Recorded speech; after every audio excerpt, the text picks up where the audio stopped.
I now call upon the Honorable V. Zungula. Honorable Member, you have 4 minutes.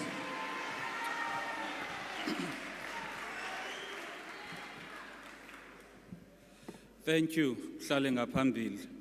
Kufuneka namhlanje kungafihlwa amakhuba kuzolinywa, makuthethwe inyani zodwa.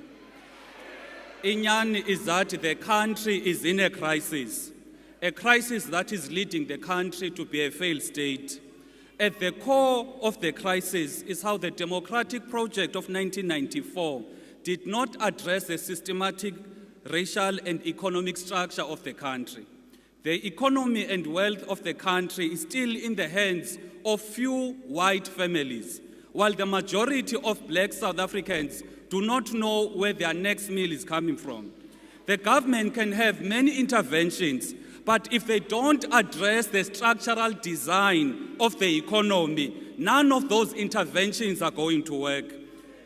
We are clear as the ATM that the unemployment, the poverty and inequality keep on increasing because we've got an economic system that is only benefiting a selected few. We know many political leaders, as Ikoyo Apa, have been co-opted by the system. They do not represent the aspirations of the poor. They are there to ensure ukuba the system keeps on eating and eating. Those leaders that are here proclaim to be servants of the people, but they are opposing a transformation that is going to benefit the citizens. 30 years into democracy, we must speak the truth. And the truth is that this system is not working, nor is it sustainable. We need a government that will drive fundamental changes to the economy, not cosmetic changes that won't systematically address the challenges of poverty, unemployment, and inequality. Land must be returned to its rightful owners. The mineral wealth of the country must belong to the people. And the commanding heights of the economy must reflect the racial demographics of our country. The government must embark on a local production drive to ensure that we produce what we consume and consume what we produce. The government spending must be more than 50% on SMMEs. There is a crisis here of illegal immigration that is a national security risk. Every week, we hear of military-aged men arrested in other countries coming to South Africa. These men are not refugees because there's no refugee that would flee war or persecution anoshiya abantwana nabafazi babo. It is very clear ukuba these men settle in our communities unvetted, and they've taken over the township economy. You, Mr. President, oti uzoba supporta ngayo. It's very clear, Mr. President, ukuba we need to deal with crime. We need to make sure ukuba criminals are the ones that are living in fear, not the other way around. Lastly, as the ATM, we're of the view that this grand coalition has got nothing to offer the people because it is a partnership of hypocrites who were once opposed to a bloated cabinet. But now that they are being driven around in blue lights, a bloated cabinet is not a problem. Mr. President, your speeches as a head of state are not a public speaking contest. Your faves can applaud you because of your tone, your body language, or whether you said something new. But the most important thing is that for the people of our country, your people are going to judge you harshly in terms of your speeches. Because your presidency of the past 6 years has been characterized by the increase in crime, in corruption, in unemployment and poverty. Honorable Zungula, your time has expired. Mongameli, wohlulekile, hlala phansi, dula phansi. Thank you.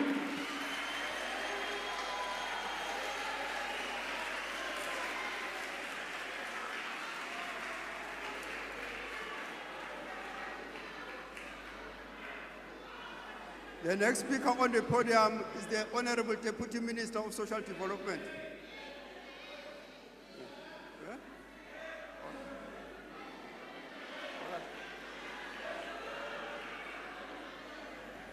Honorable Deputy Minister. I want to note Honorable Ndlozi. Honorable House Chair, Sorry? Chairperson of the Women's League, my Honorable minister. Deputy, can you take a seat so that I can take the intervention of Honorable Ndlozi? Yeah. On what are you rising, Honorable Ndlozi? You are seated wrongly.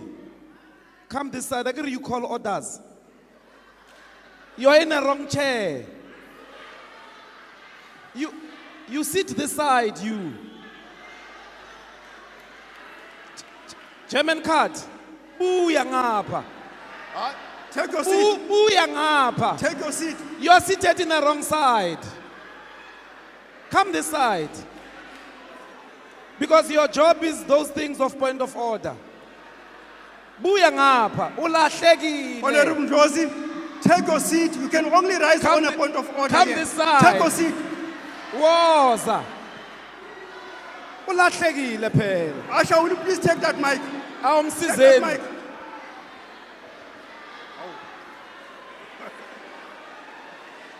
All right, Honorable Deputy Minister of Social Development, the platform is yours. Honorable Deputy Minister.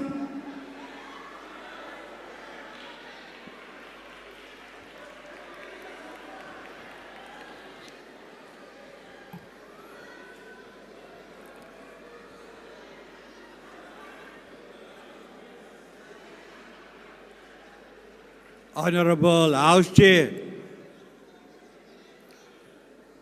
Chairperson of the Women's League, my minister.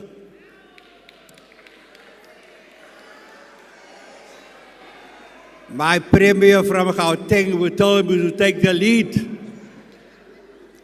Honorable President, you phoned me and we fought about whether I must be a deputy minister or a deputy president. I'm very happy to be a deputy minister with such a wonderful minister to support me. The opening address by the President is commendable in that it confirms that government will not back down from its decade-long promises stipulated in the National Development Plan Vision 2030, as the President reiterated that it remains the defining blueprint for our country's growth and development. To reach its target to effectively address inequalities and poverty by 2030 is an ambitious task. I hope that it will be achieved. This informed the priorities we heard last night. The Minister of Agriculture gave it a 99% thumbs up. I gave, you remember, 10 out of 10. Yesterday we celebrated Mandela International Day, also known as 67 Minutes for Madiba, to reaffirm our commitment to human rights and dignity for all. In Cape Town, as part of its 67 Minutes to Madiba, Al-Jamal launched the renewed campaigns Boycott Genocide, Ban Apartheid Israel. President has, and rightly so, described Nelson Mandela as a global icon for peace, justice, and reconciliation. In honor of Mandela's memorable legacy, I appeal to the conscience of the world that we support the Boycott Genocide and a Ban Apartheid Israel campaigns to stop the Zionist state of Israel's genocide of Palestinians. They have not only ignored the ICJ's legal decisions, but the world's voice to stop their pathological acts of ethnic extermination and racial cleansing. As a South African and anti-Zionist, I and millions of South Africans cherish and rejoice our freedom. These expressions of joy all of us desire for our Palestinians too. In fact, all South Africans except those who identify with the Zionist ideology who wish that Palestine gains its liberation in our lifetime, all of us should remember the words of our respected late leader Mandela, who publicly stated, "We know too well that our freedom is incomplete without the freedom of Palestinians." The president further stated that South Africa and the world, millions of people mark Mandela Day with deeds of service and solidarity. And I quote you, Honorable President, "Their actions give life to fundamental truths that we derive our humanity from the humanity of others." Viva Mandela! Viva Palestine! From the river to the sea, viva Mandela! Honorable Adams, you are next on the platform. On the platform.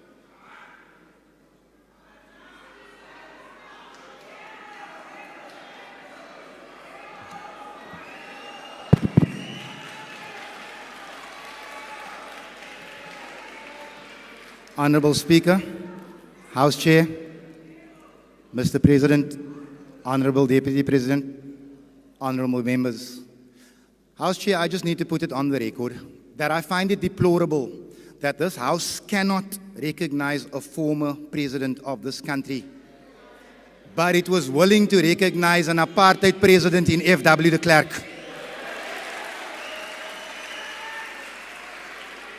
If former President Jacob Zuma is still here, welcome, sir.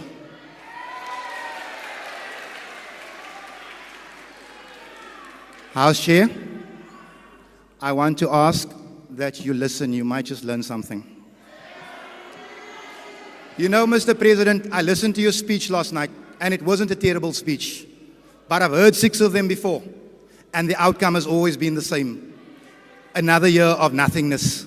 Mr. President, as I speak to you now, it is raining in Cape Town, and it is raining bullets on the Cape Flats, and no plan has been put forward to save the long-suffering colored child. Mr. President, I'm going to say to you today that when you were speaking last night, the cheer from the right wing was so loud, I could have sworn Verwoerd was standing in the front here. But, Mr. President, listen when I tell you, Graça Machel says, "The day my oppressor applauds me, know that I've betrayed you." Mr. President, the NCC is here to ask a question. Has Solomon Mahlangu been betrayed by you and what purports to be an ANC? Has the memory of Ashley Creel been betrayed by you and what purports to be an ANC? Mr. President, the ANC is no more. Mr. President, it is interesting to hear the white supremacists raise the issue of VBS as if Phala Phala never happened. It is interesting, Mr. President, that Phala Phala is being swept under the rug by the same people who brought it up. Mr. President, the NCC has the national question. It is not the colored question. Was Phala Phala's money the deposit for the sale of the poor's rights in South Africa? Minister Mackenzie, my brother, my bro, you have lauded the president for bringing the colored question. Why has it taken this man 6 years? Why are our people still dying? Mr. President, your fine speech, it offers no warmth to those feeling cold today. Your fine speech, it does not put away the pains of hunger suffered by millions of our people, induced by the Democratic Alliance and their predecessor, the National Party. To the government of national unity, let me give you a message. We shall overcome. In spite of what you do, we shall overcome. Thank you. Next speaker is the Honorable the Premier of Gauteng.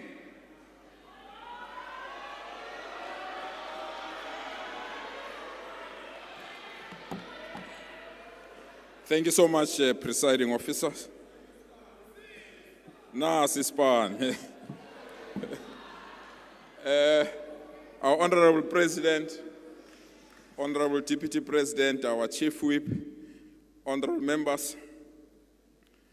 Mr. President, besides the three priorities that you so beautifully outlined, I was left excited with your emphasis on the following points. Elimination of red tape. President, if we can get this right, our government will function. If we can get this correct, we'll unlock lots and lots of potential opportunities that are available to our people. The second area of interest, President, that you correctly highlighted is the intervention and the need to strengthen local government, in particular our metros, and the urgent need to intervene where national government should intervene. We want to welcome your intervention, President, that you have alluded to in terms of the Durban Metro or eThekwini municipality. I want to extend my personal invite to you, President. We need to reclaim Johannesburg and reposition Johannesburg City to where it comes from. We can inherit Johannesburg from the apartheid regime and make it worse under a democratic government. We need a second time opportunity to reclaim Johannesburg and ensure that Johannesburg CBD is back to where it was, a beautiful city of gold. The third area, President, that we are excited as the Gauteng government, that you have correctly captured it in your statement, President, is reducing the cost of living. And the simplest way to reduce the cost of living, President, is when government do what government must do. President, just imagine if government was offering quality health services where there will be no need for us to have medical aid, how much will we save as a country? Just imagine if government was offering quality education where all our children are in the public education system, how much will we save? Just imagine, President, if police were doing what police should do, how much we'll save from alarms, private security, and many other things. And therefore, to reduce the cost of living, it means we need to start where we need to start as government, for government to provide quality public good so that government can be in a position to reduce the cost of living. But from our side, President, as Gauteng, we want to bring you, President, to something that is very crucial, and we feel it was missing in your input: the ability to raise, defend, consolidate, and support township economies. Townships are the new gold, and townships are the new economic opportunities in our areas. We really believe our townships, informal settlements, and hostels are the new backbone of economic growth, that they need guidance, they need support, they need all the relevant resources so that they can be in a position to prosper.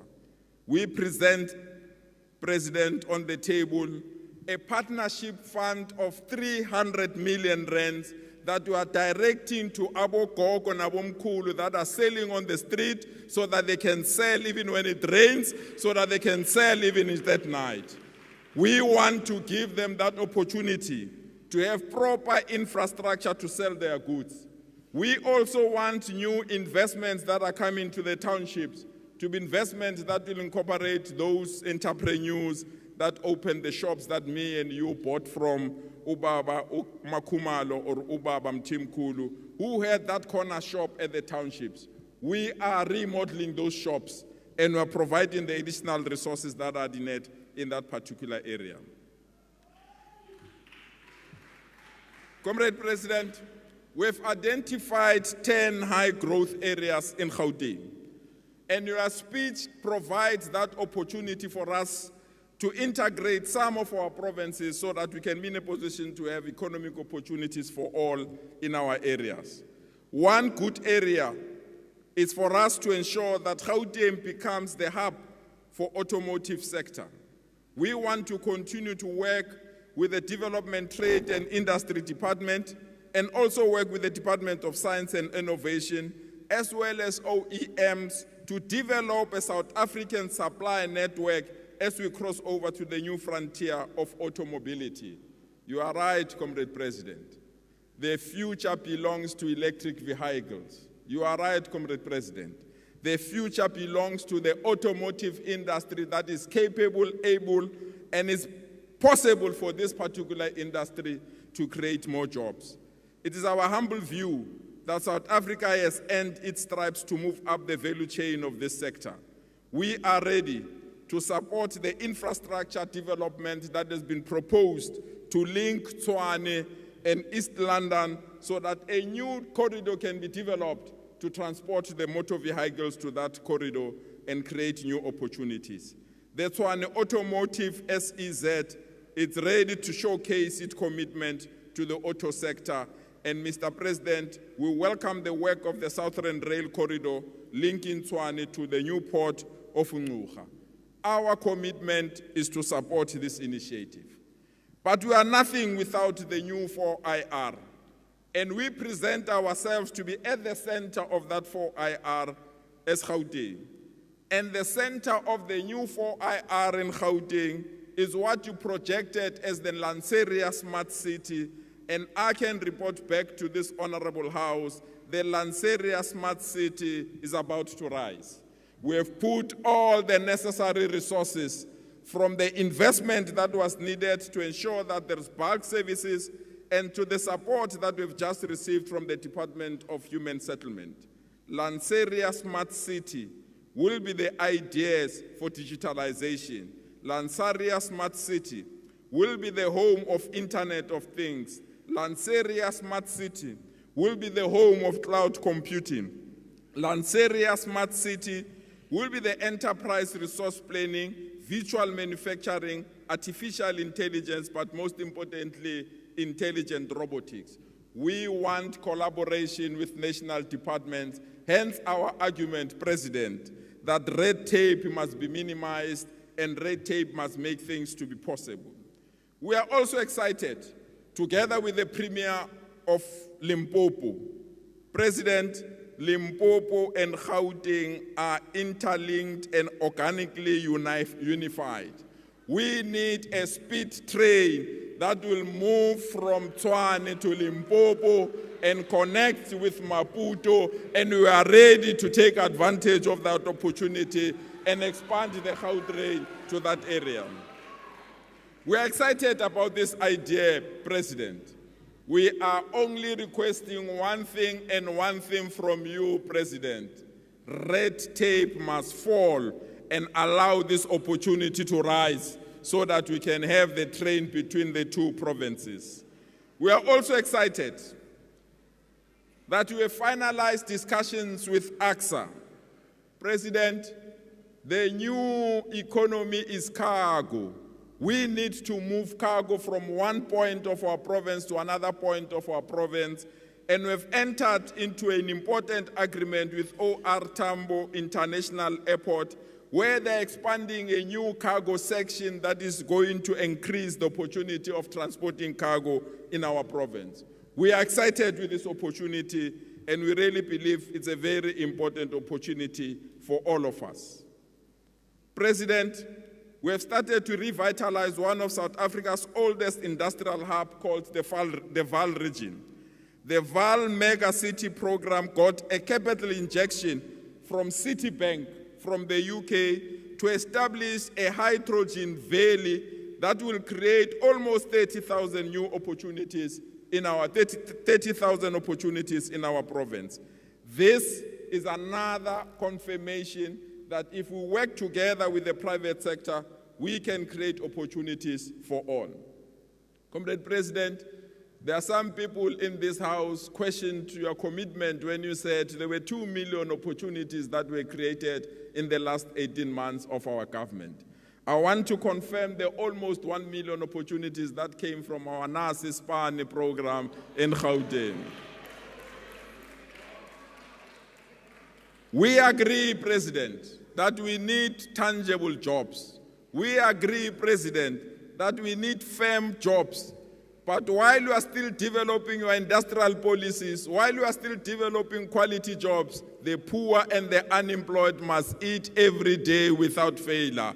And our opportunities, therefore, can fill the entire FNB stadium, can be filled by people who from today, President, they are not asking money for Vaseline or any other thing. They can go to the shop and buy on their own because they've earned those particular opportunities. Comrade President, I want to close on this score, and my apologies to those that are partners in the government of national unity. Comrade President, there's something that is called the Basic Education Amendment Laws. I'm asking you, President, politely and respectfully so, sign that law. Sign that law. There must be no institution here, President, when the 6th administration and this particular house has passed that particular law. And the law is very simple, President. We are prepared to listen to any other person that wants to raise any view. But the law is simple. All our children must be in the same classroom and taught by the same teacher. What's wrong with that particular proposal? What's wrong with that particular proposal? That the language of teaching must incorporate all 12 languages, that there must be no language that is excluded. What's wrong with that particular proposal? That every child that is in ECD must be a formal education system starting from ECD. What's wrong with that particular proposal? And therefore, President, sign that particular law. We'll debate later with all other people. Thank you so much.